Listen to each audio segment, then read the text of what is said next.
getting foreigners on here now. What's going on? Who's this guy? Introduce yourself. So this is Bart Butler from Terror in the Corn, correct? Yes, correct. What do y'all want to know? I don't know. Oh yeah, no, just introduce yourself. Tell us about how you got started in the haunted house industry and all, all that good jazz. Okay, so you want this to be a long show, because I'm about 50 and I've been doing this for over 30 years. Perfect. Yeah, I'm Bart Butler. I am the show director at Terror in the Corn, which is basically in non-theater terms the general manager of Terror in the Corn. As far as getting started in the business, started when I was 19. I'm 50 now, so it's been a long time. I've always been into Halloween, and actually, always been into, I was talking to my wife the other day. I was just like, yeah, I remember back when I was a kid, I had this plan that I would scare my neighborhood. I'd set up everything in my front yard, scare the crap out of them until about 8:39, and then I'd go trick or treat, because I knew at that point everybody was like, okay, I'm ready to shut my light off. I'm ready to get rid of all the candy. So they would just dump all their candy, into my bag. So yeah, I had it down as a kid. But again, I had a little side, on the side of the house. I had a haunt one time, and it was just this one room. And again, when I started, again, there was a lot of JC haunted houses, and like the gorilla in the cage. It's just to show how old I am. And actually, an unfortunate accident happened, which was actually why I'm here today. I was into Halloween. I was into horror. I drew all the time. I did all that stuff, but I wasn't into haunted houses. I loved to go to them. It scared the crap out of me when I was that age, and but I never really got into it. I was a sports guy, so I was playing soccer at the time, and I was 16 playing with semi-pro players. So I was really into it, and of course I tore every ligament in my right ankle on one game, and that took me out. And sports was done after that. So again, I was drawing, into horror, into Halloween, doing all that, and then friends came to me one day and they're like, hey, we're going to this haunted house way out in the middle of nowhere. And it's this 2-story mansion and it looks really cool. And I'm like, yeah, okay, I'm down. Let's go. So I was the third wheel, and him and his girlfriend and me go. And again, it was way out there. Of course, now it's grown so big, it's not way out there anymore. But this was in Texas. And got there, and it was this haunted Verdun Manor. It's infamous haunted Verdun Manor. A lot of people know about it. And I go in there, and I'm just like in awe. I mean, I just can't believe this, because again, I've gone to JC haunted houses and all that, where it's cool stuff, but it was kind of chintzy. This was like next to the Haunted Mansion of Disney. I mean, the quality was that good. And so going through, I'm just floored. And we get upstairs, and this big, huge, full werewolf comes out and scares the crap out of my friend and his girlfriend. She starts hyperventilating, and they have to escort them out. And I'm like, I'll see y'all. I'm going through, So I was waiting on the next group to come through. I'm like, hey, man, how do you work here? This is the coolest thing I've ever seen. And of course, the big, huge werewolf, was out of character at that time, and he told me to go around back. When you get down, go around back and see Lance Pope. And so I did. I went back there and I said, hey, this is the coolest thing I've ever seen. How can I work here? I want to work.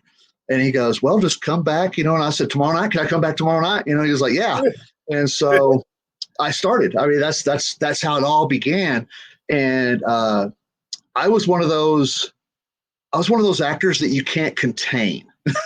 I was that ball. I had all this energy, and I was just, of course, they would always yell at me to quit being so intense, because I would back up the haunt. Right. So, yeah. So my first year I did, this was all acting and all that. And then, following the next summer after I did that season, I came there during the summer, and I go, hey, man, I had so much fun. How can I help during the off season? What can I do? And Lance Pope, he was just like, well, I got something for you. Now, again, if you've been in the industry for a long time, you'll know that people come and they want to help, but they don't realize how hard the work actually is to build and run a haunted house. Yes. And so they want to come and they want to do the fun stuff, or they just want to goof around and talk and this and that. And of course, Lance doesn't have time for that. So he gave me a weed eater, and he goes, I need the property weed eated. And so I was like, okay, whatever I could do to help, to be a part of it. I was like, yeah. So I weed eated the whole property, sunburned everything, man. I was out there all day. And, I told him I came in there. It was like 6 o'clock, 6 p.m. I came in there and I was like, hey, I'm done. He came outside. He's like, wow, okay. And he goes, come back tomorrow. Okay. I'll come back tomorrow. And I came back tomorrow, and he handed me, he goes, this is the scene we're going to do. And so I started building scenes after that. And so that was, but it was an initiation process. They don't want to make sure that you were actually going to do something. You weren't just going to screw around, and so that's how it all started. Job, see if you want to do it. Yep. See if I would do the shit job. And then and so after that, I helped build a scene, and then I started helping them build this other haunted attraction, which was Cassandra's Pandemonium Carnival, which was under a tent. And that was their secondary attraction. And I helped build the majority of that. And he said, well, since you know everything about this, why don't you run it? And so the second year of me working for a haunted house, I'm actually running the attraction. And so, wow. And again, if nobody knows who Lance Pope is, of course, he passed away in 2002.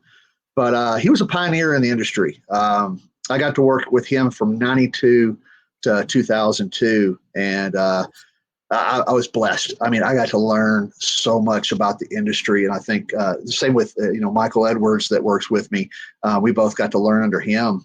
And so we got to see what works, what doesn't work, how you do all this crazy stuff that, of course, was big back then because, nobody made their own masks. Nobody made their own props. You bought that stuff. Lance made everything.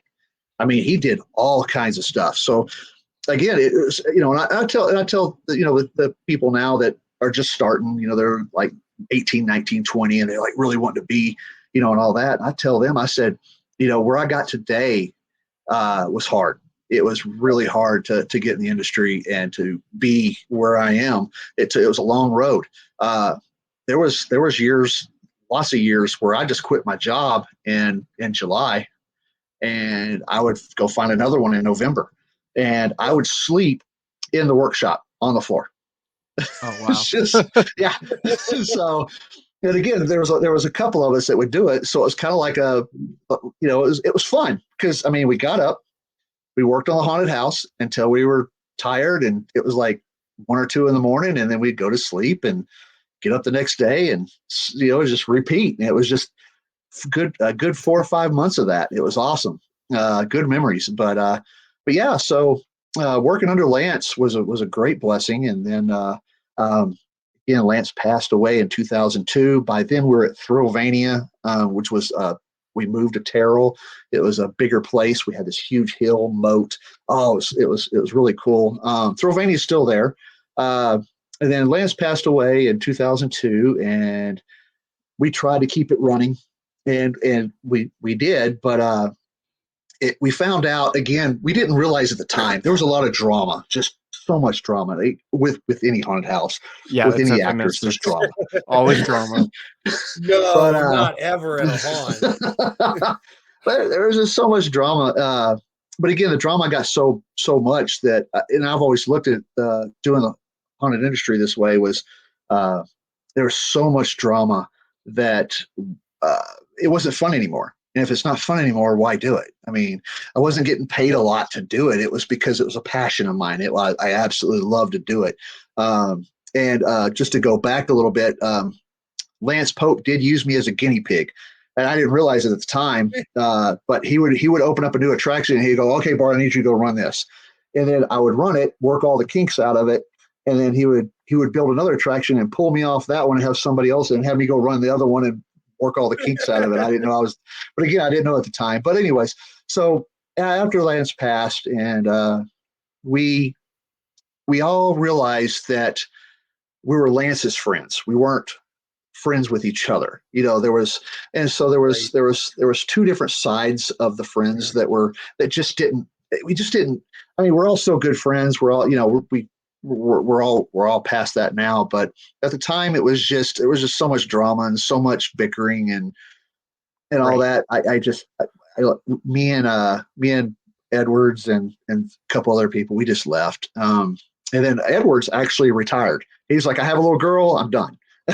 And so a couple years later, I worked for several different other haunted houses between 2005 and 2006 for 2 years, guest acting and doing that. And then in 2007, I opened up my own attraction, which was called the Haunt House in Caddo Mills, Texas.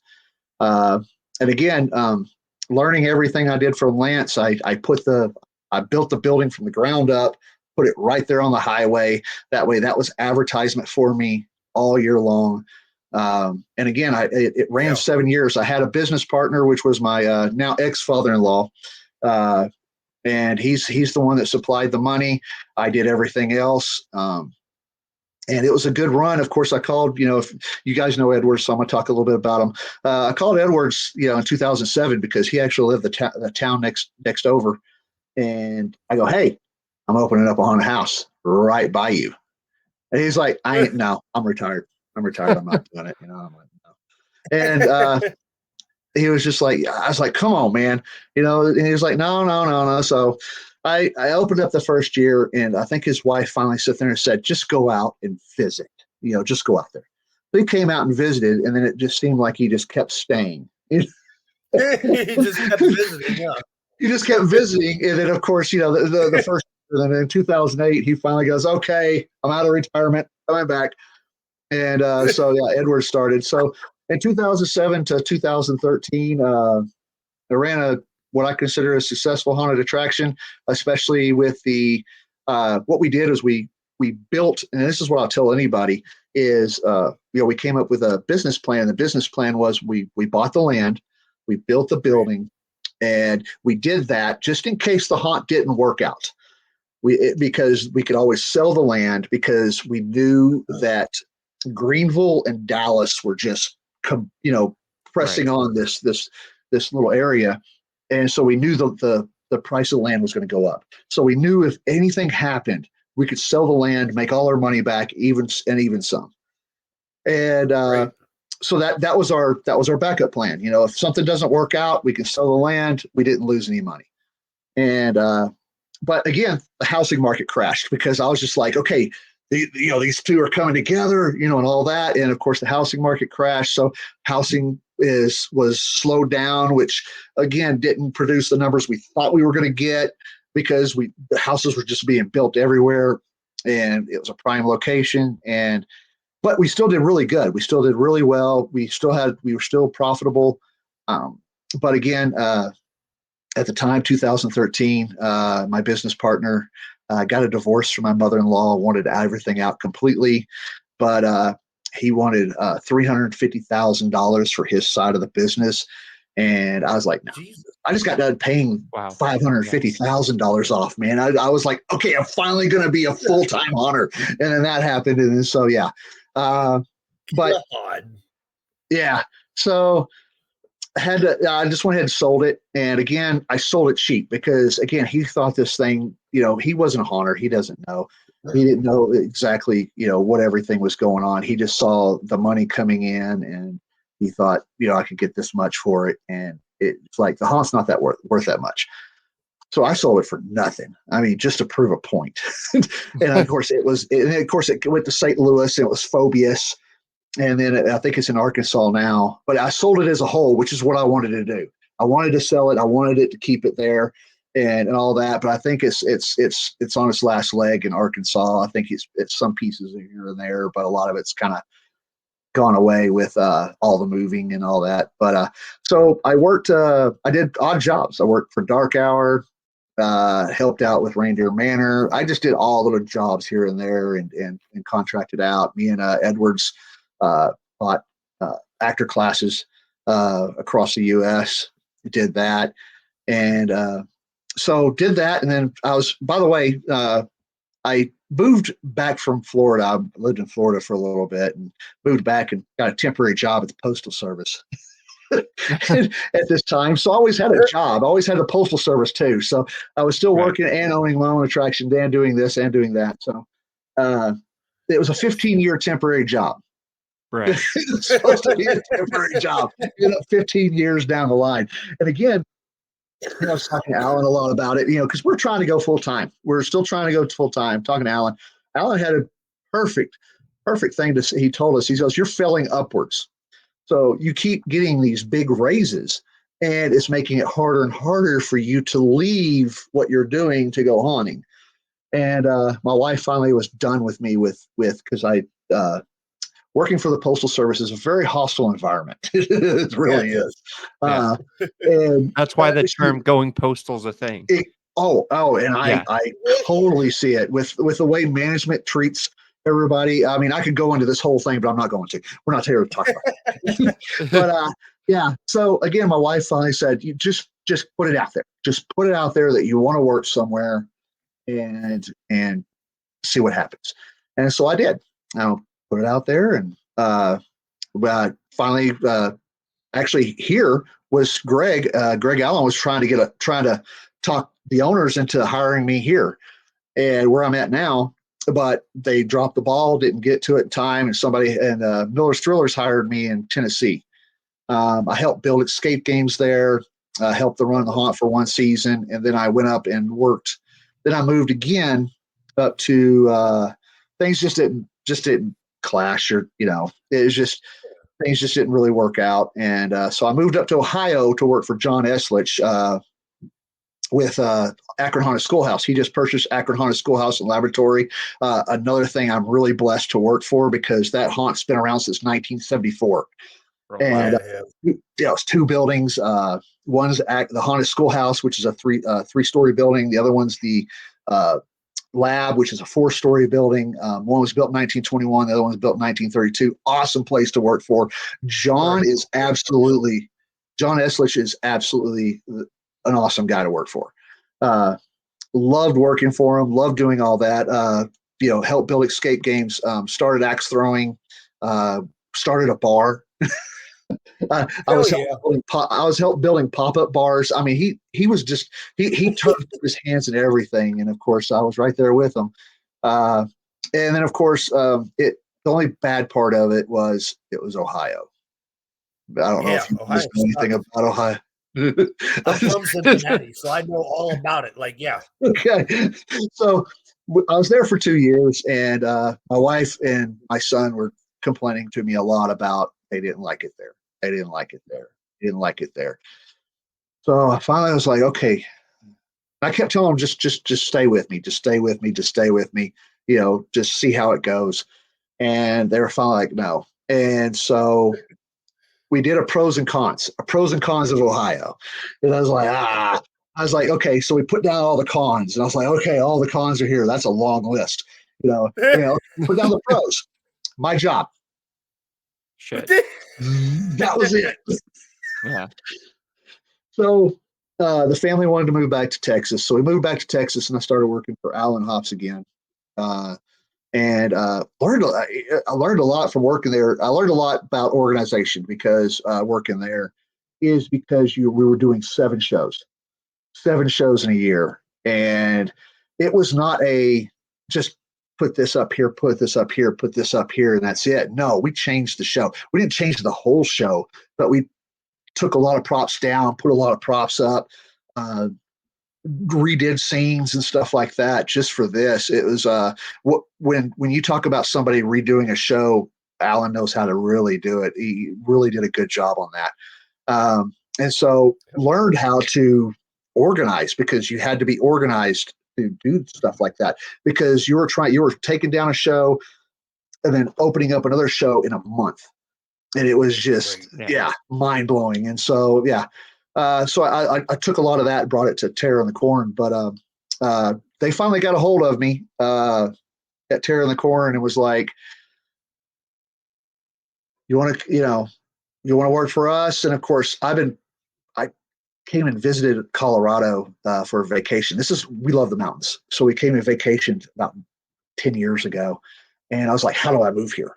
Oh my God, how do I move here? And so I was just like, wait, I get to work for a haunted house and I get to live in Colorado. I'm in, and so I got here a week before the pandemic hit. Oh, wow. Which was, perfect timing. And been helping Terror in the Corn ever since. In 2020, I rebuilt their zombie paintball hunt. And of course, in 2021, we shut it down after 2021 because it just wasn't, it was their last ditch effort to make this thing work. And we just weren't, it was just costing more and having more problems than we were generating money for. And so 2021, the paintball stuff doesn't work very well at haunts. It just depends. It depends. Like at Miller's Thrillers, works perfectly. I mean, it is insane at Miller's Thrillers in Tennessee.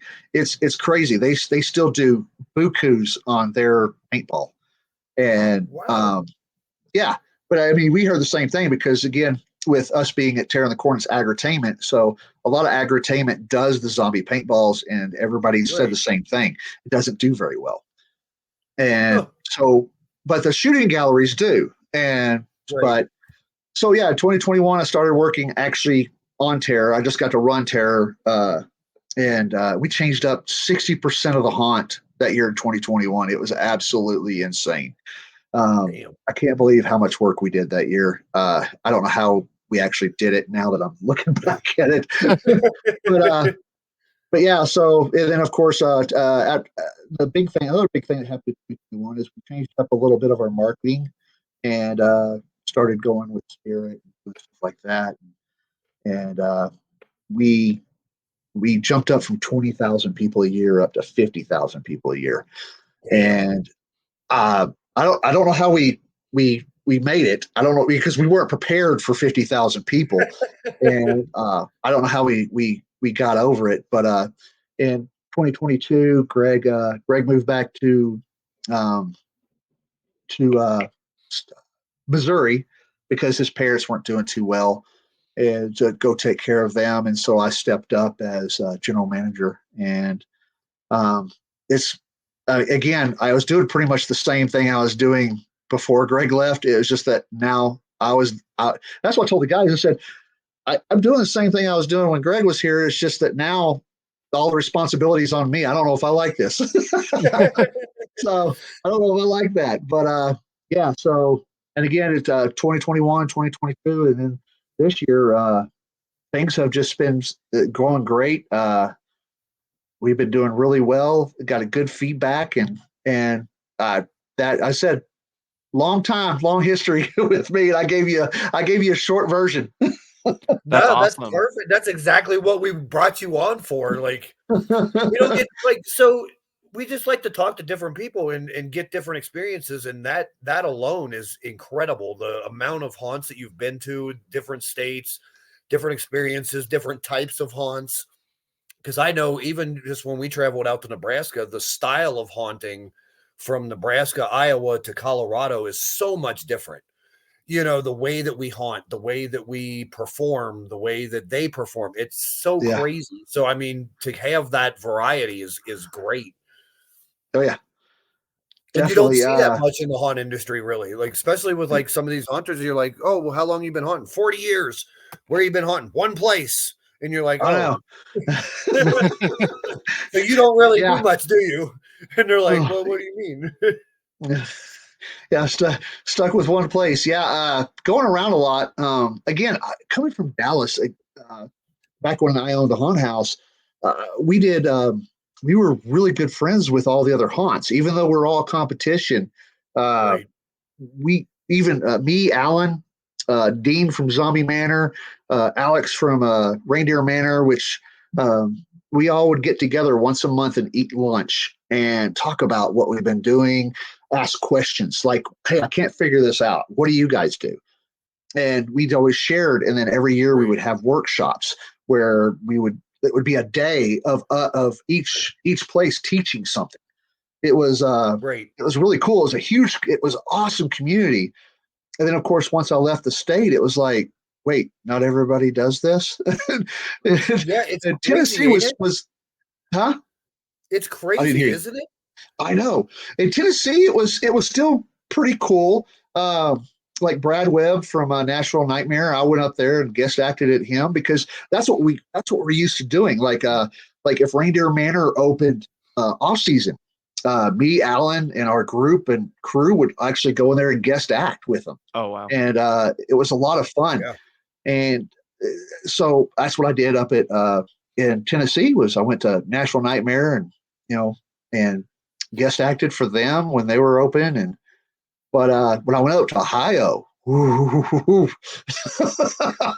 yeah, I had to stop a haunter's life. I had to stop a haunter's life up in Ohio because they were trying to the haunt down the street was trying to go to the city about us saying they didn't pull a permit, even though they didn't know if we pulled a permit. We did pull a Yeah. permit, but they were just, and so I just told John, I said, they're using this video, to go against us. So I just stopped the haunter's life at that point. I And really then, do of enjoy course, your guys' Haunter's Life videos. I do watch them. I'm like, this is cool. Yeah, 'Cause that's oh, it's okay. cool. there's not like it seems like there's not, like much like behind the scenes of, haunted houses and stuff like that. Right. And Yeah. before I started this podcast, I had no idea that, Haunter's Life was a thing that was your thing. And then I found it and I was like, man, that was kind of the goal of this podcast is like, I want to talk to people like yourself that build things and work behind the scenes and make it happen.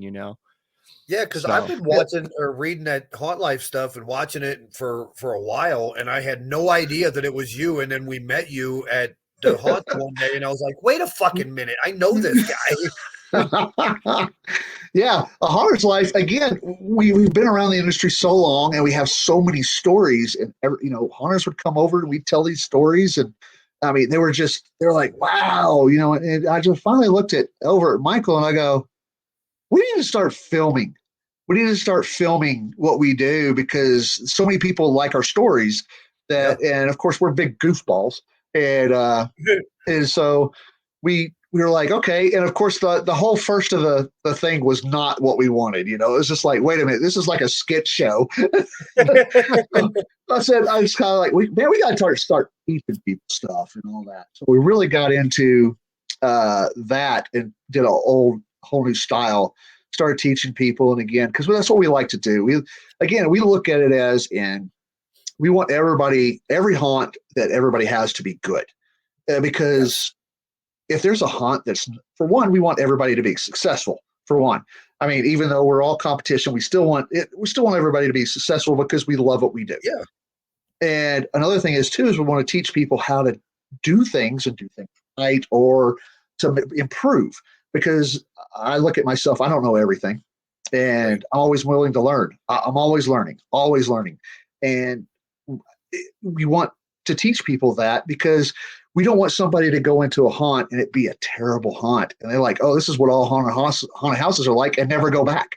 And Exactly. that's a future customer that we're all losing. And so that was another big thing that we were wanting to do, is teach people. In that way, the haunts went up levels, and that way we're all going up a level, and that way, and all cohesively being good. In that way, because they don't just go to one haunted house. They go to your haunted house this year. They go to this haunted house the next year. They go to this haunted house the next year, and then they come back to yours. And that's usually how it goes. And so that's the whole reason why we kept doing a haunter's life, and we started it back up this year. And of course, I think we're going to reformat it this year. It was crazy this year because, again, it was just like, oh crap, we got to film. And we're trying to do so many other different things, and we got to film. There was a couple of times it was like we filmed on Friday just so we could have something that week, that day, because we're like, crap, we haven't filmed all week. And so with this year, this one, we're actually going to come out with, I think it's 12 episodes, and starting in August, and then working our way to November. And we actually got it where we're written it down. That way we can start, because again, we get so busy that we forget to teach. We forget to show. And so this way, we've already got an outline of all the shows now. We've got what scenes we're actually going to show us building. And so that way, we can get some cool stuff for people to see and learn and all that. So we're hoping this goes well. That's awesome. Hell yeah. I'm excited to see it now. Hell yeah. But yeah, so it's nice not having to go, oh crap, we got to film every week. Right. Yeah. There's been Even a though couple everybody times loved it. with like the podcast. I'm like, we only have 20 some episodes right now, but it'd be like Sunday. I'm texting Eric over here like, we need to figure out someone to be on the podcast. We got to post something. Like, who we gonna interview? I don't know. My fucking socks. Shit. Yeah. There you go. There's one episode we did with a dummy. We just put a dummy in between us and sat there and like We're talking for to an the hour. dummies. You got to do what you got to do. You know? And it's funny you say like being goofballs and stuff in your video, because I feel like us that stick around the haunted house industry, all of us are goofy. We're all goofballs. We like to joke around and have a good time. Oh yeah. It doesn't matter what's going on, And then poor Dylan, he gets the brunt of it. Oh yeah. That's because he's the young guy. There's always that one serious guy on the team that's like, guys, come on.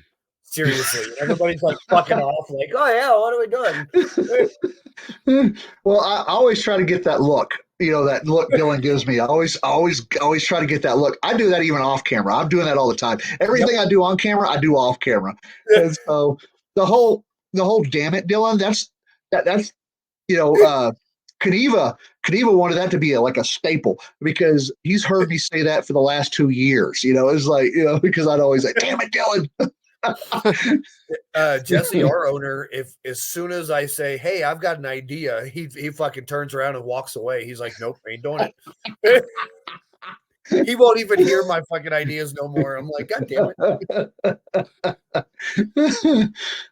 Yeah, that was Michael in 2021. Is our list was full. Again, we did over 60% of the haunt, and our haunt's huge. And right. So, and Michael goes, well, what about that? Shut the fuck up. Because Greg would go, oh, yeah. I'm like, that's something else added to the list. It's just like, we don't have time. You're like, we're dude, gonna work can't do this much. It'll be work till 3 a.m. every day. Getting ready to go. Yeah, it was 2021 was terrible. In 2022, I think we took on a lot more than we could chew with too.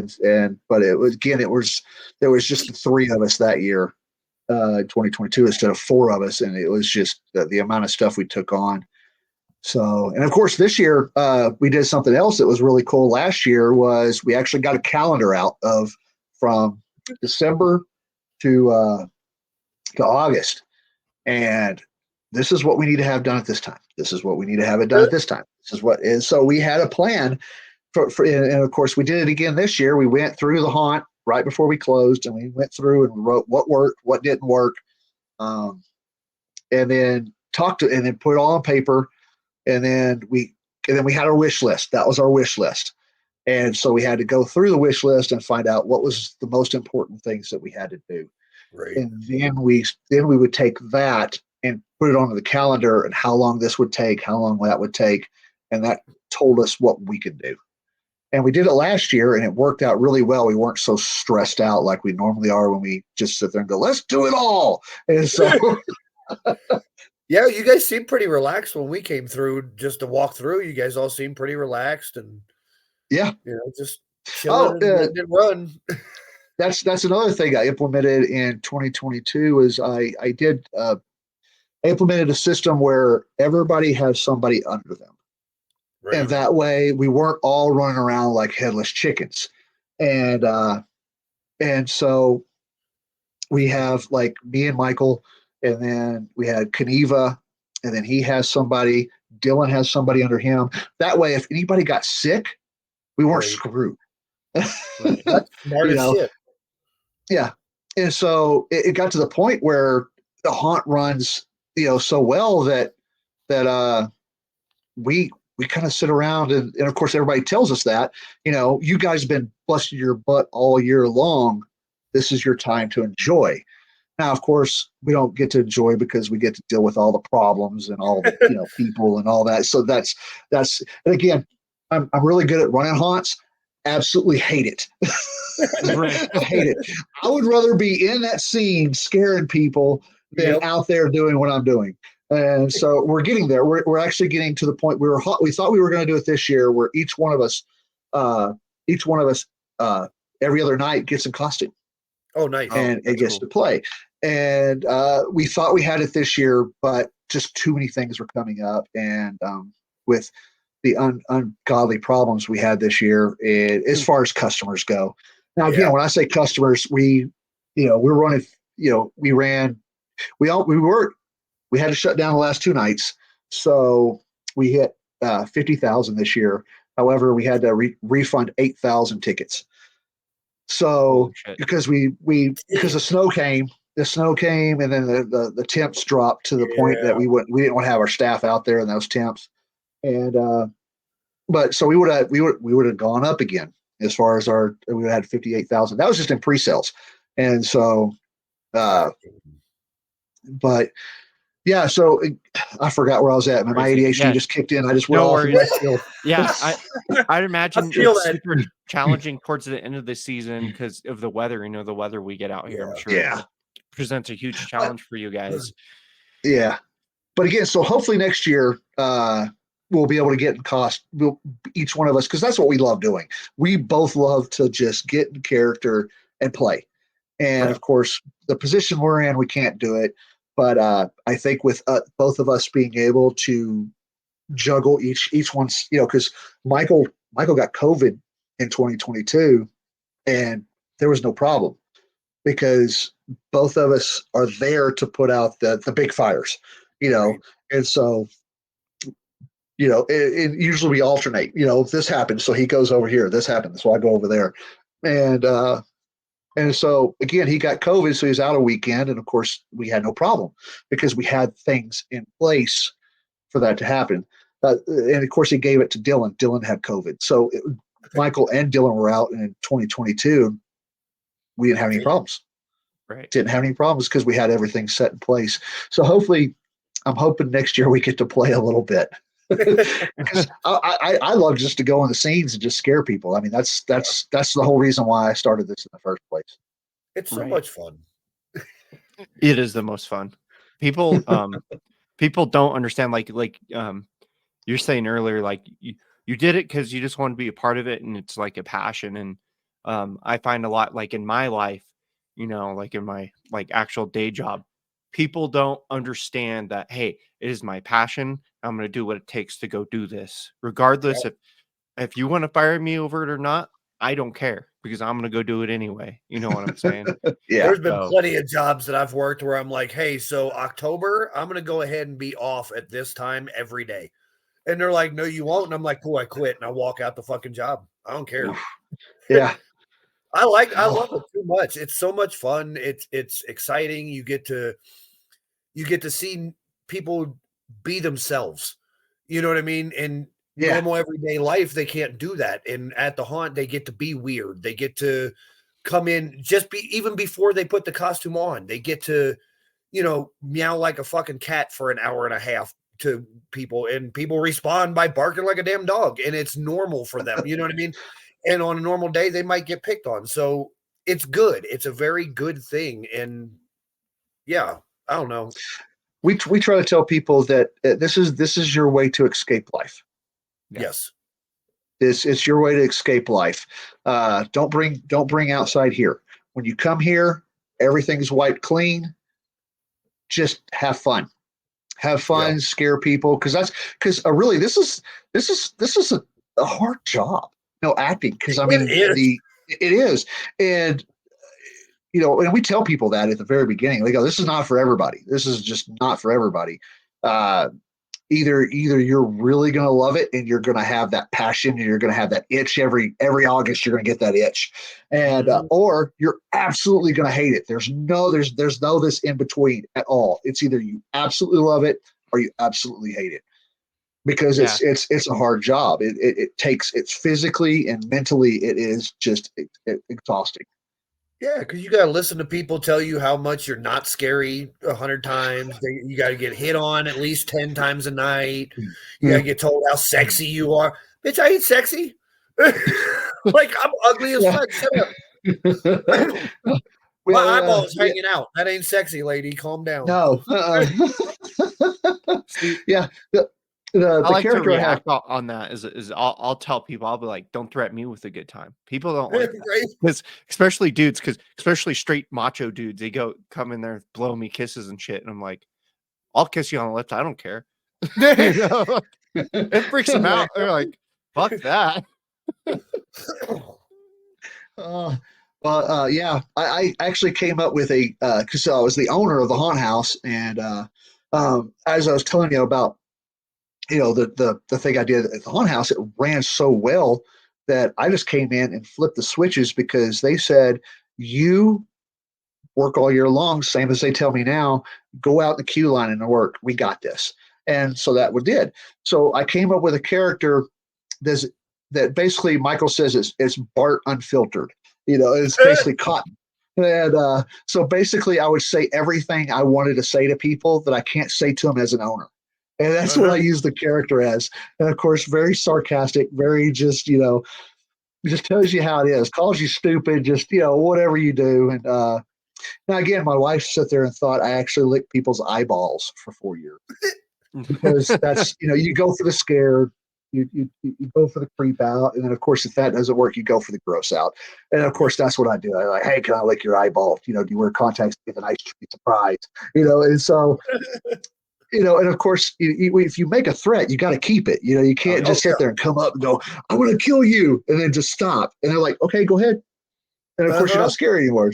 So of course I tell them that. I go, I want to lick your eyeball, and they go, okay. And then they lean towards me and like pull their cheek down and all that. And I'd come out with my tongue, purposely miss, slobber all over their cheek. And then go, oh, I missed. I got to try again. And of course, they're done with me at that point. Yeah. I find that really effective with people with their phones. They got their phones out. I'll tell people, if you don't put your phone away, I'll put it in my mouth. And they're like, no, you won't. And then I'm flicking their phone. Right They put it away after that. Oh my gosh. So phones, as far as a Q-line actor, have made scaring people so much easier. Yes. Because you don't have to do this distraction to scare them. They're already distracting themselves. And so, yeah, as far as a Q-line and the phones, man, oh my gosh. Just get right up on them around that corner, or like right on their shoulder. And you're like, hey, what are you doing? And, yeah, because they're distracting themselves. Yeah. But yeah, I would make a suggestion. Don't lick people's eyebrows. Yeah, no. Because especially girls, because they'll come off. And then they're caked on your tongue. You're already like, I try to get it off. You're like lick bark. Keep a sponge in your pocket. Sponge off your tongue. Do y'all listen to country music? Little bit. A little bit. Okay. I don't. So I don't know. So I lived in Tennessee, south of Nashville. I've had people in the escape room with me. I'm like, I had no clue who they were. It was just like they were an hour with me, and I'm like, I send the picture to my boss, and he's like, oh, it's so and so, and I'm like, oh. Well, they had a good time. Yep. I can't think of her name. She's blonde. She's a real popular singer. Really popular country singer. But she was when I was guest acting at Nashville Nightmare. They were telling me, oh, there she is, and all that. And I was like, who? They're like, oh, she's over there. And I go, oh. They're like, what? I tried to lick her eyeball. Sounds like something I would do. I had no clue. I just didn't know anything about it, Right. Because I don't listen to country, so I had no clue who these people were. I would imagine those people that, come that do have a little bit of fame or whatever, they want to be treated like a regular customer. So, you probably made their day by being a little weirdo. Yeah. It's not every day. I thought it was a little weird, when the I can't remember. Oh my gosh, he's a very popular singer. His wife worked on. She was an actress, and they had their kids. And I go, because I take everybody's picture at the end. We won or whatever. And I take your picture, and they go, well, we don't want our kids in it. And I'm like, well, that's a little weird. But then, of course, when I sent it to my boss, he told me, and I was like, oh, that makes complete sense now.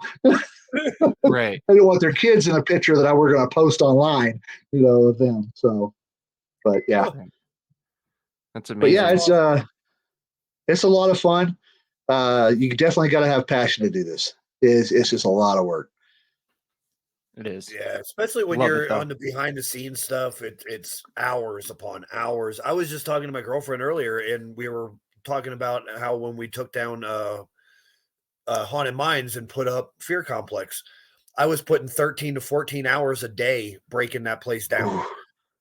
And because we wanted to get out by March, and it was like November when they said, okay, we're going to start breaking down now. We have until March to get out. And I was like, fuck it, I'm going to give you guys a Christmas present. You know what I mean? So I was putting 13, 14 hours a day in there just to get it done and out of the way. And sure as shit, by Christmas Eve, we were done. We were Wow. completely done and ready to start moving. And I was like, well, here we go. But it's that passion. And it wasn't anything that I got extra. I wasn't treated any different. It was just Yeah. come in, do your shit and go. And that was what I wanted. I loved it. Speaking of, that's the problem I've had pretty much my whole life is how to juggle life and haunt. Yes. It was always a juggle until I went back to Texas and worked for Dark Hour. Dark Hour will only let you work 40 hours a week. Really? So, yeah. So, like, we're about to open up a show, right? And this scene's not done. This scene's not done. And they're like, oh, 40 hours are up. You got to go. And I'm like, I'm not okay with this. I'm not okay with it. But I did learn how to separate haunt with my life. Right. Which was really cool. I love that because I've never been able to do that before. So coming here, as soon as I leave work, man, it's off. It's the craziest thing. I talk to the guys about it all the time. I was just like, something happened at Dark Hour where it made me had to shut everything off because I couldn't worry about it. I couldn't finish it. So I had to shut it off, and it just stuck, which was crazy because, pretty much haunting was my life. I mean, life for the longest time. That's all it was about. And now it's to the point where I'm actually, family's a big part of the picture now. Right. My poor wife and son, I've moved them all over across the country just for my passion. But, my wife's into it too. She owns Brainchild Studios, so she makes costumes and masks and all that. Oh, Yeah, really? you were talking about that. Yeah, That's awesome. so she's still part of the industry. So she just doesn't do Transworld anymore.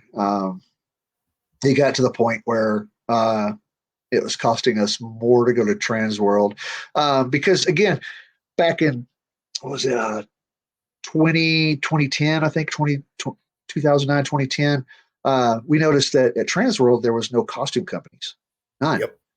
And I told my wife, and she's like, because one time she came up there and she was like, hey, can I take that costume home and distress it? Like, yeah. This is back in 2008. I gave it to her and she took it home. She brought it back. As soon as she brought it back, I looked at it. I went, I'm not doing it anymore. That's all you now. So, but then she took it a step further. Of course, I sculpt the mask for her, but she pours them, she pulls them, she paints them, she does everything. The only thing she doesn't do is the sculpting part. So, Damn. but no. So again, we got that niche in there. So we were the first costume company, that was straight costumes at Transworld. And so it got to the point where now she's still a one-man show. My son is helping her a lot now, but she doesn't. She doesn't have to advertise. People they just keep ordering. Krampus is a huge thing that we do. So I think we're the biggest Krampus making costume company in North America. Nice. Oh, wow. That's awesome. So yeah, Oh, yeah, we that's try awesome. to implement the European version, the first year, not the first year at Transworld, but at Transworld, where it was the full fur, nobody bought it. So we Really? put the Santa robe. We put the Santa robe on it the next year, just took off. So we just had to Americanize it. Stupid. That's what it comes down to, I guess, sometimes. Yeah. That's how'd you get into like sculpting and stuff like that? Is this something you kind of picked up or? Yeah, I will tell you that everything that I do in the haunt industry was just me going, I want to do it, and I just go do it. God, that sounds like me.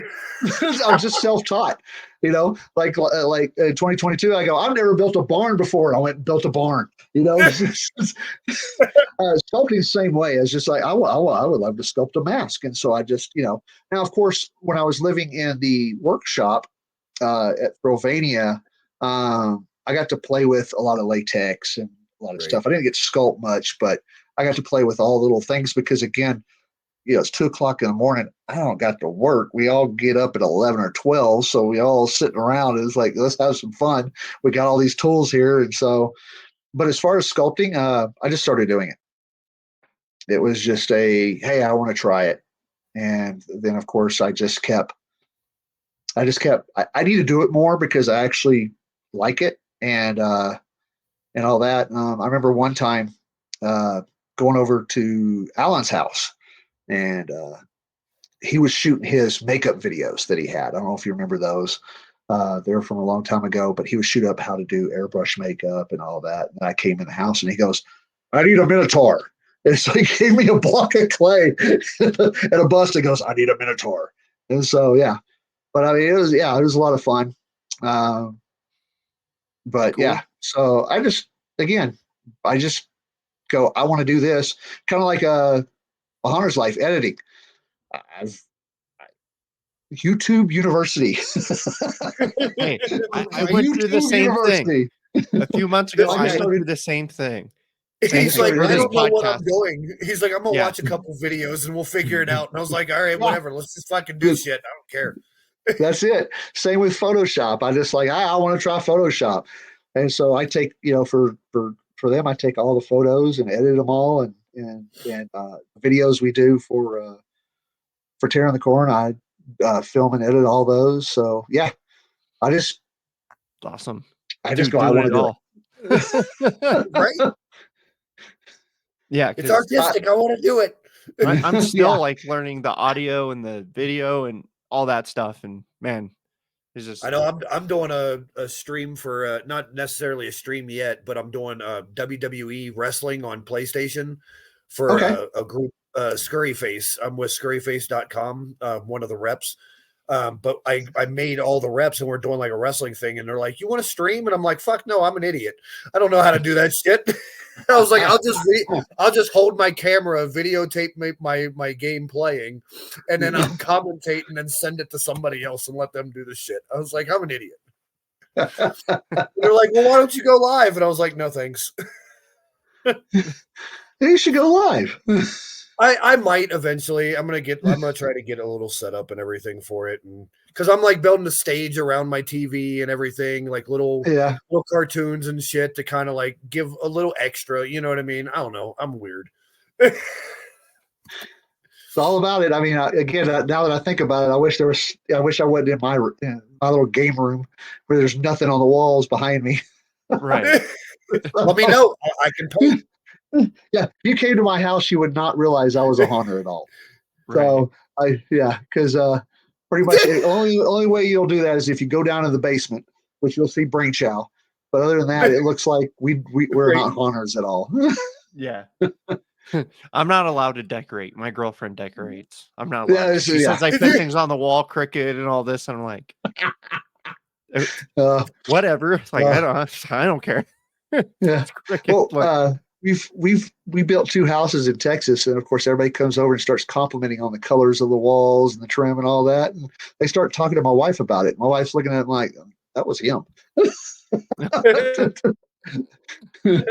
And so yeah. That was all this guy. Right. Yeah. That's awesome. Hell yeah. Hell yeah. Yeah, Tearing the Corn's really amazing. I really enjoyed that tech walk we did. That was really, really Really cool. It's Yeah. amazing, you guys. How much space you guys have to work with is just crazy. Incredible. We're trying not to go bigger. We're trying to go taller. So Okay. some of the stuff we're building this year, we're going up. And that was a big thing we went to. We went to Legendary Haunt Tour because, again, a person that does outdoor attractions that goes up is Eric from Haunted Overload. So went there for Legendary Haunt Tour and went, and he actually came up because I was actually basically had my hell hand inside one of his scarecrows trying to feel what was it made of. He's like, "Hey Bart, how's it going?" I'm like, "Oh man, I'm just trying to feel this. What's this made of?" Pretty much, if you're a haunter, you know that. Again, I went to IAPA one year, and they actually closed down Disney one night for all of IAPA to go.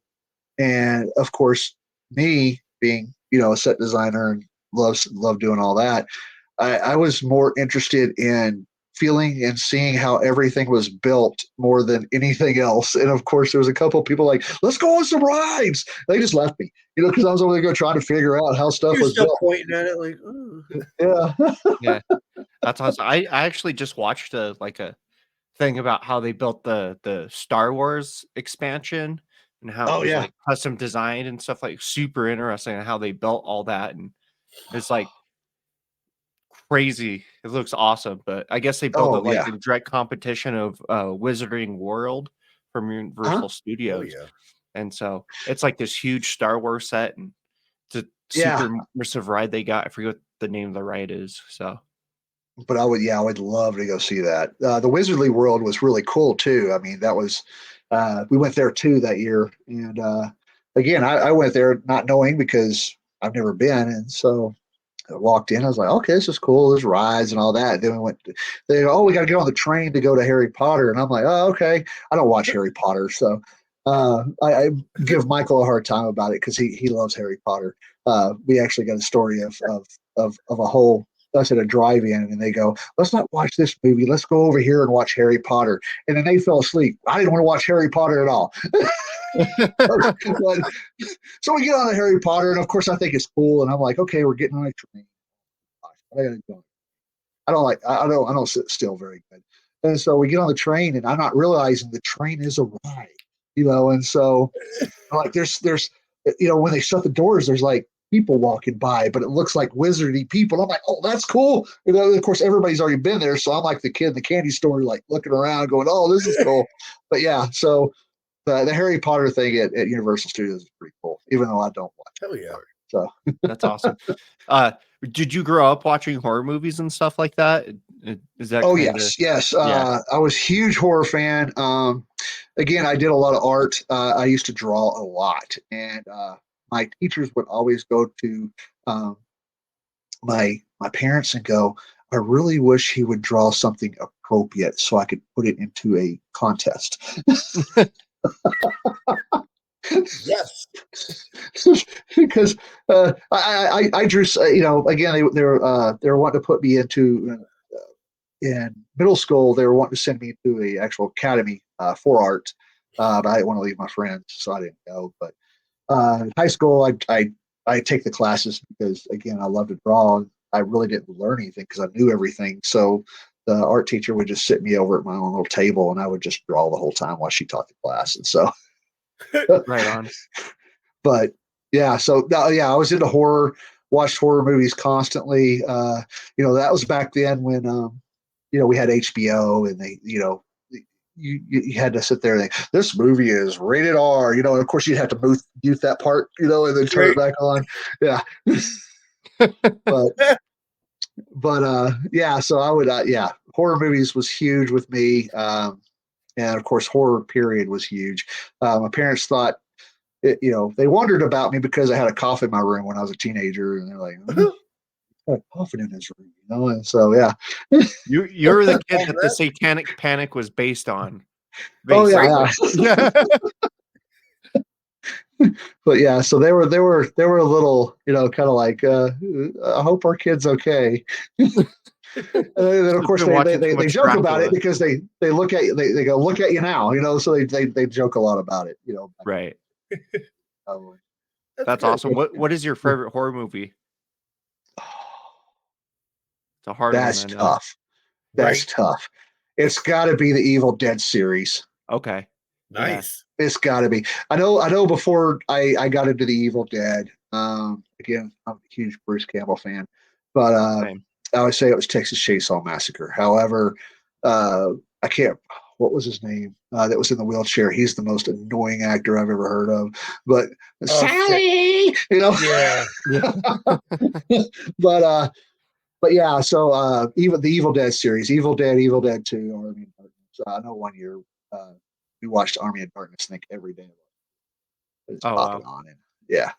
So That's awesome. the Evil Dead Rise actually shocked me. I thought that was going to be a piece of crap, but actually it was really, really good. Yeah, I was actually surprised by that too, like, because I seen it because I love Evil Dead, Yeah. and I was pleasantly surprised about how well and that scene where they're like in the hallway and that dude's eyeball comes flying out and it went down Yep. that other lady's throat or whatever. Oh, I died laughing. I thought that was so Yep. funny. I thought that was Straight so Evil funny. Dead style. I That's was a like, this Sam is what Raimi makes thing. Evil Dead great. It's the over Yep. top goriness. That's what makes it great because it's like so gory that it's just over the top, and that's what makes it great. At least that's kind of what I think. Yeah, Sam Raimi, he loved. He also liked to torture Bruce Campbell, but yeah, he loved to Yeah. just gore it up. Yeah, and amazing. And then they had that for a while. They had a few seasons of that like Ash versus Evil Dead show as Yes. well, That and was that pretty was fun. good. I was sad when they canceled that because I actually quite Yeah. enjoyed that show. But That's the awesome. 2013 wasn't bad either. The remake, it wasn't that bad. A lot of people didn't like it No, because, of course, it wasn't Ash, But I thought it was well done. it Right. wasn't horrible. Yeah, I recently watched the new Exorcist movie. Was it Exorcist Believer or whatever? I think it's Yes. called Believer. I was actually kind of shocked because I recently watched the original one too. And so I kind of like compared the two. And I was kind of shocked that like a lot of people had criticism for that film, but I felt like a lot of the criticism that was about that film, they didn't watch the original film because the original film's like a slow burn. You know what I'm saying? It's not Yeah. like in your face. The girl's possessed the whole movie. It's just a slow burn. And I feel like the new Yeah. Exorcist movies that way. I feel like it got Yeah. It undue slowly criticism for that. builds. Yeah. Slowly builds.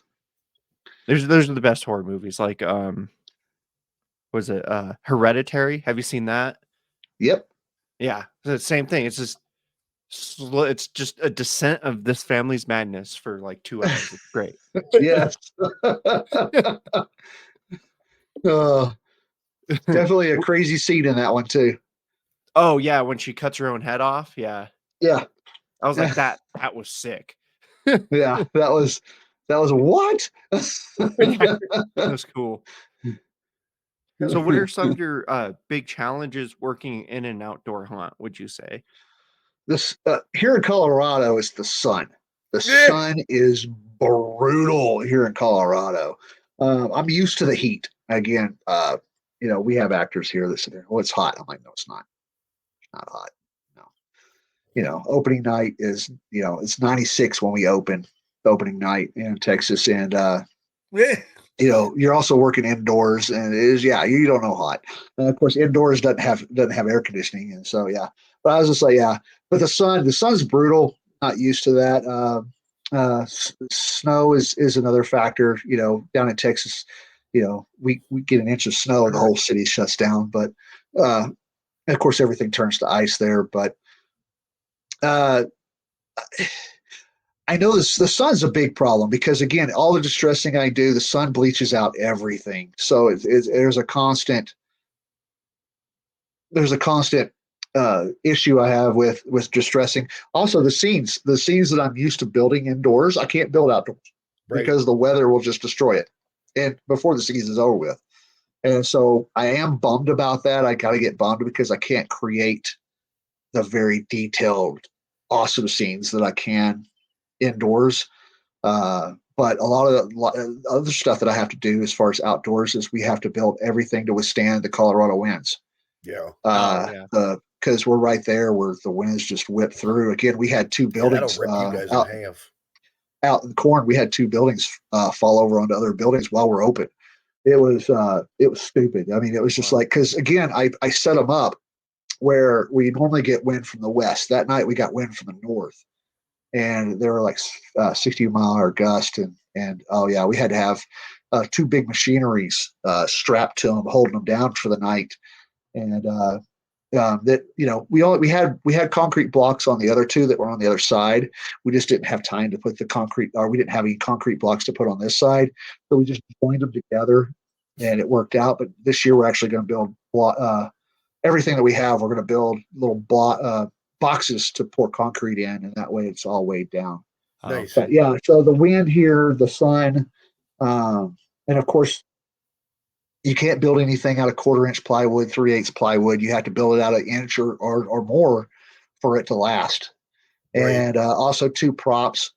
I know majority of the props we have, we're now storing them properly. They weren't stored properly before, so they're all cracked and all that. I think we're going to try to rejuvenate a lot of them. But we did talk to some people up in Pennsylvania, because they have an outdoor haunt. And they go, how do you keep your props from deteriorating from the weather?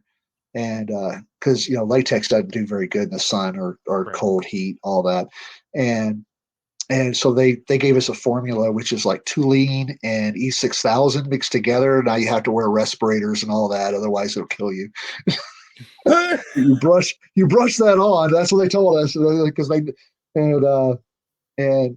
said you brush it on, and it's like a clear coat for it.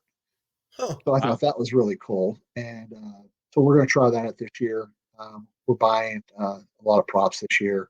Hopefully, we asked for a lot of props. We're going to see if we can buy them, and I hope we get that answer tomorrow. Yeah. We kind of went with our wish list. This is what we like, and so. But with the new props we're going to try it this year and see how it goes. But yeah, so building scenes, props, all that. I know that the furniture we have to tarp everything after the season until the next season, but the weather still gets to it. So any kind of scene, like desks or anything like that we haven't seen, or cabinets, I think they have like a 3-year shelf life. I mean, we got some stuff in there that's like, it's ready to go. We're fixing to have to do a whole marketplace purge again, and fill up the whole haunt again. Oh, okay. That's the issues with outdoor haunting. Right. I honestly thought some like the more weathered stuff looked really cool. Honestly, I think like the old furniture that's like falling apart, that adds to what you guys are doing, since you're like an old Western town. So I think that Right. adds to your like overall like theme, what I'm immersive, because it's like, well, if it's in an old Western town, it wouldn't look pristine, what I'm saying? It'd be kind of falling apart. Right. And that's the way we look at it. Our audience doesn't look at it that way. They're like, oh, so this is a junkyard. I'm like, no, it's not a junkyard. That's how it was out at Madness in Nebraska. Their whole haunt is outdoors, and it literally looks like a junkyard. And that's the appeal to me. I walked in the first 10 minutes in that place. I was like, oh, fuck, I love it. Every single bit of it. Because you walked in and you really thought that you were going to die just because of the scenes, you know what I mean? And you're like, oh yeah, this is definitely janky, but you know that it's built correctly. You know what I mean? Like, I don't know. I thought it was great. I love that shit.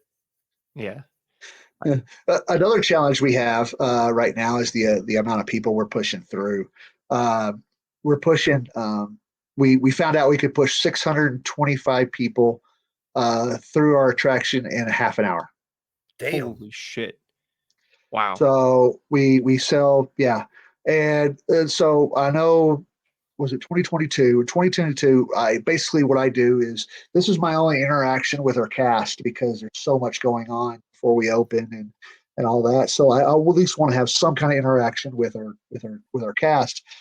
So before we open, I walk through and I give everybody fist bumps and tell them have a good night and all that. And sometimes we'll sit and chat for a second, but I do my walkthrough, and as I get to a certain point, I'll go ahead and open up the haunt, and I come out, and of course I'm the first one out. And then Michael came up to me. He's like, "So 7:00's already in, and we're already starting 7:30." And then you can see it click. And he goes, this time it was 550. And he goes, so we have over 550 customers in the haunt right now. And I went, yep. He goes, holy crap. I go, I know. It's kind of like, wow. Yeah. But again, we're a mile long. So, Right. But yeah, for us to, because we're only open from 7 to 10 on Thursdays and Sundays, and then 7 to 11 on Fridays and Saturdays. So we're missing that extra hour. And so to put that many people through a night, we're having to, and of course we designed the haunt to be that way, to support conga lines. And so we started teaching our actors how to do conga lines. We basically tell them the first 2 weekends you get to play. After that, it's conga lines. Yeah. So yeah, 360 scare all the way, baby. Yeah, 360 scare. Yeah, I love being in, like, my favorite nights are those really, really busy nights. I love to be like in the crowd. Those are my favorite nights. It goes so fast. I started in an amusement park haunt, and we would run like almost 1,000 people an hour, just because it was a small thing, it was a real quick. So we would just fucking fly them through. There was and everybody's always like, oh, these congas. And it's like 20, 30 people. And I'm like, bitch, how about 140 people at once? Like, that's a conga line, Yeah. I'm like, God. But that was amazing. That was so much fun to me, because then you're like, okay, I'm going to take the challenge, and I'm going to see if I can get the people 2 or 3 times when they know that I'm there, Yeah. I don't know. I seen it as a challenge. I was like, yeah, let's do it. Yeah, you got those people that complain about a conga line, and it's like the ones that really complain about it come on the last 2 weekends of October, which is like, really. And then of course, of course, we want to reply, I am sorry, we are popular. Yeah, I am sorry that we're good and everybody likes to come here. I apologize about that. Right. But of course, that's the reason why I don't answer the reviews. Michael does. Like, listen, stupid fuck. Yeah. We had a review one year. I think somebody had asked, and they were like, well, we need 5 minutes in between groups or some shit or whatever. And Jesse did the math for it. And he was like, okay, by your logic, if we space these people out and we have this many people come on one night, our actors would be here for 4 days straight for one show. And I was like, I was like, that was the greatest response ever. Cause like he mathematically broke it down and everything. Yeah. Well, I mean, we've had arguments where, like, we can't control the speed of people. It's just like traffic. If one person goes slow, it backs everything up. And that's exactly the same thing that happens in the haunt. I was like, it doesn't matter if you put people through every 15 seconds or every minute and a half. It's still going to happen because those people will not go. Right. But there's nothing we can do about it. And so, we have that, and of course we have that argument. And of course, Michael started using the whole traffic thing that I talked about, because it's actually a good thing so people have the knowledge. Okay, I'm used to being in traffic, and this is the reason why traffic happens. Same with the haunt. And you guys got your little light of God or whatever you called it. For your queue line. That way, yeah. Well, that's again, when we first started doing that, we had problems of because when I first got there, we had 3 queue lines. 3. It's crazy.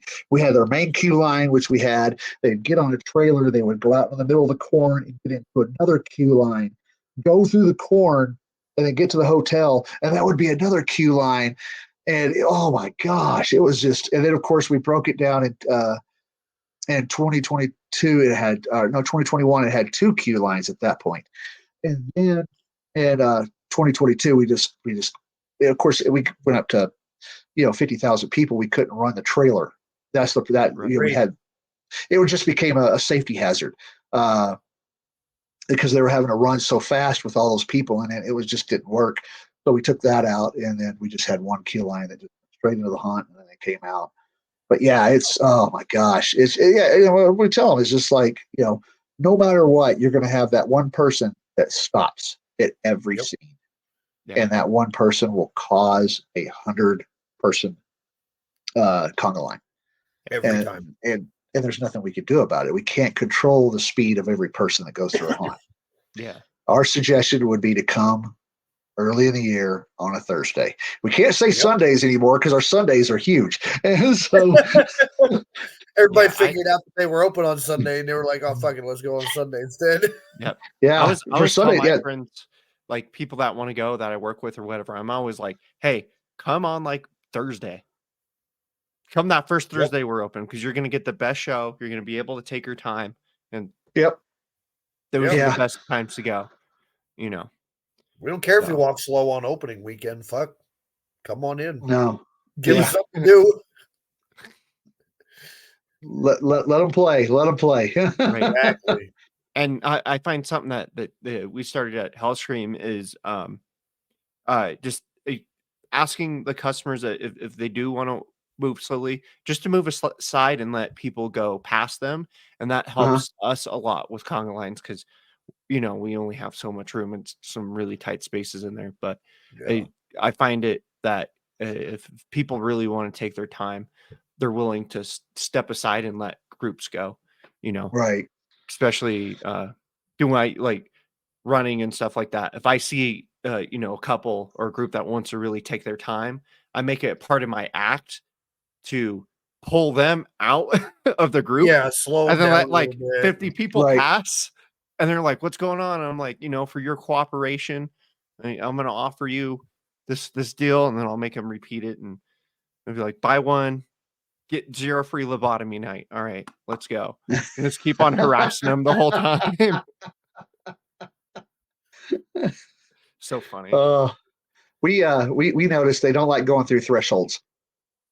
Yeah. So the swamp that we have out there, the laser swamp, we would have a backup every night there because people did not like going through those flaps. They would just stop. Right. And so we're going to actually have to make it was black flaps, so we're actually going to make them clear so they could see through them. But we're actually going to make the doorway where 2 people could go through the doorway now, just to oh my gosh, and then have an actor there telling them to keep moving. You know, it's just it was awful. But again, we got rid of the.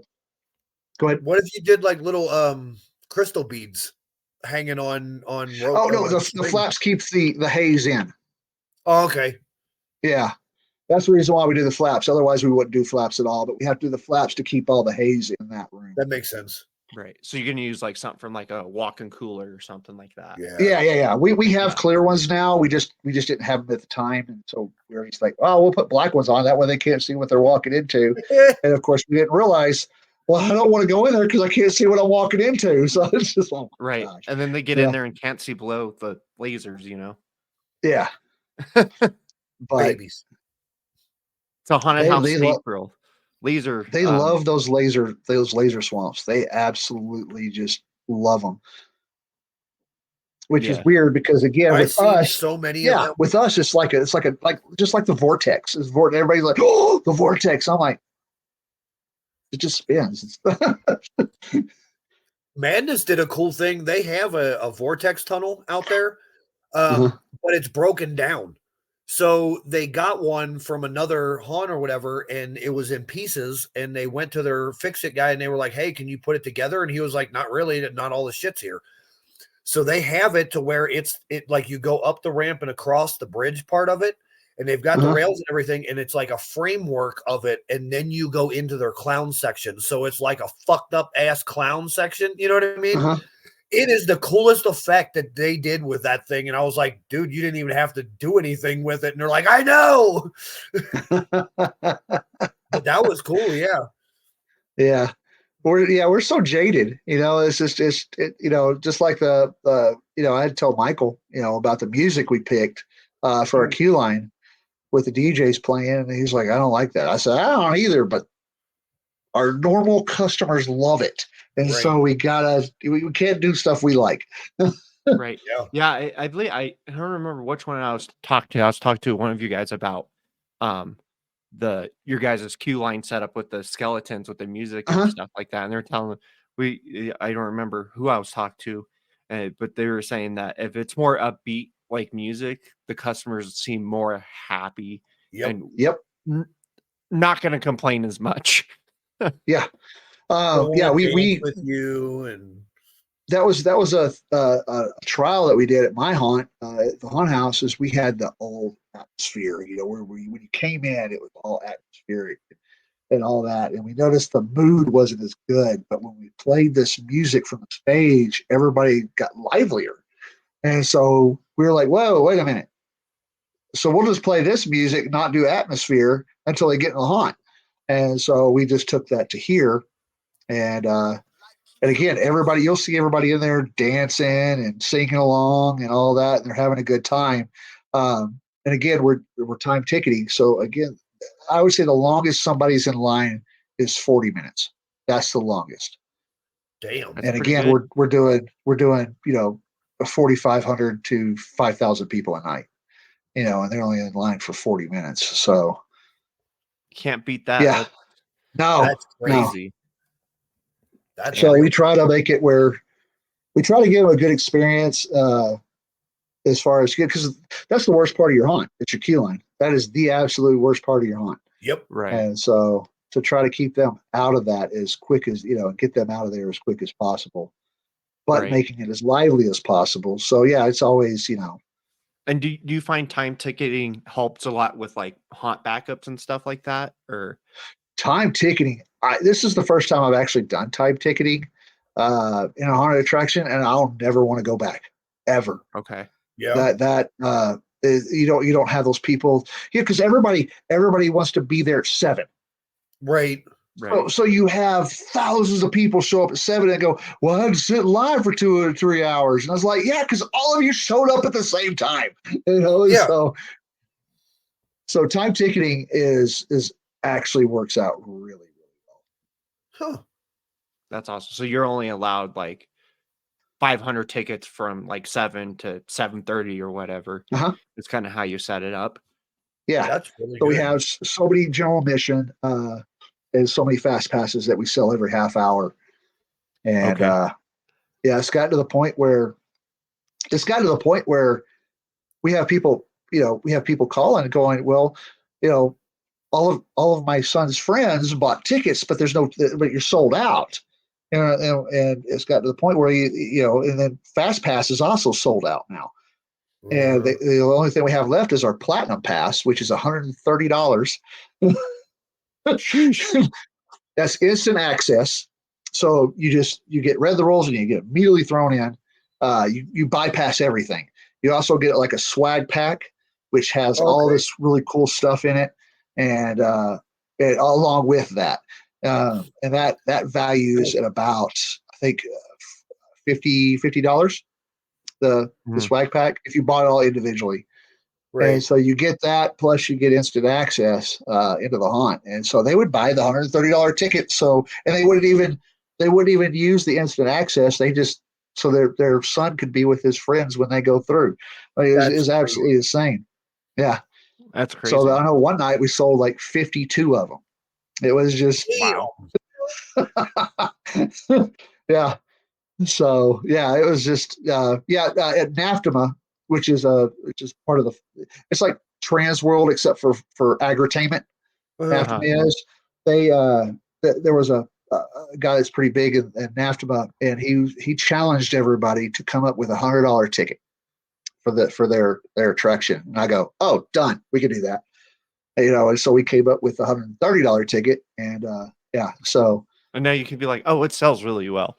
Yeah. This year it sold really well. We haven't advertised it as much. We're really going to advertise it next year. It's been kind of we've been focused on so many other different things and aspects that has kind of fell off the boat. And so we're pulling it back in this year. Going to really advertise the heck out of it. That's awesome. That's awesome. I'm glad you guys are doing awesome. I know we're going to talk to Michael next week. So yeah. Kadiva? Yeah. That'll be a good one. Yeah. So yeah, Kadiva Kadiva's been around a long time. He's fairly new, but he's been there, but he's fairly new. to the industry. So he's still in the oh cool, and all that. But I tell you what, he's a great addition to our attraction. I mean, he's our production manager. He handles everything on the production side, and it's to the point of, it, we don't even have to worry about it anymore. And then we kind of feel left out. Like last year, we're like, just at least tell us what's going on, man. We just feel like we don't know what's going on. But I mean, he has it handled. And so a big thing he did this year, which he did a little bit last year, but he really did it, was every employee that we have has a score. How long they've been there this year, with their percentages as far as their attendance. They have notes, they have notes on them from Keneva, from Brandywin, which is his assistant, to the zone lead. The zone lead also does notes on them, and we go through that, and depending on the score is depending on if we're going to hire you back or not. Oh, that's cool. I like But that. I mean, it's a huge list. I mean, it was just like, I just looked at it and I go, now I know why this took you so long, because again, it took them all of November to do. But again, oh my gosh, it's an awesome spreadsheet, and then of course it tells all the strong points of an actor and all the weak points of that actor, and it's a phenomenal spreadsheet. And again, he's good at what he does. He loves being in the office and doing that stuff. I hate being in the office. I want to be out working. Yeah, you're like, I want to saw some shit and nail some shit. Oh, I want to build. That's what I like doing. So yeah, when I get in the office for a while, I get kind of grumpy. I'm just like, I just want to get out of here. So Right. yeah. Right on. Well, Yeah. thanks for doing this. I really appreciate it. Yeah, thanks for coming. Let the folks know about your social media and your mask company and all that good stuff. Yeah, I work for Terror in the Corn in Colorado. There's 2 Terror in the Corns. We're in the Colorado one. So, but we have a TikTok, Terror of the Corn. We have Instagram, which is Terror in the Corn CO. And then, of course, there's Facebook, Terror in the Corn. And then, of course, you go to terrorofthecorn.com. Also, we have a Haunter's Life. Haunter's Life's on YouTube. That's all you got to do is search Haunter's Life. So, but I really appreciate you guys having me on. Thank you all so much. I'm honored to be here. Yeah, thanks for coming on, man. This is great. Excited, beyond excited to talk to you. So right. Awesome. Cool. Well, thank you. Yeah, take it easy, man.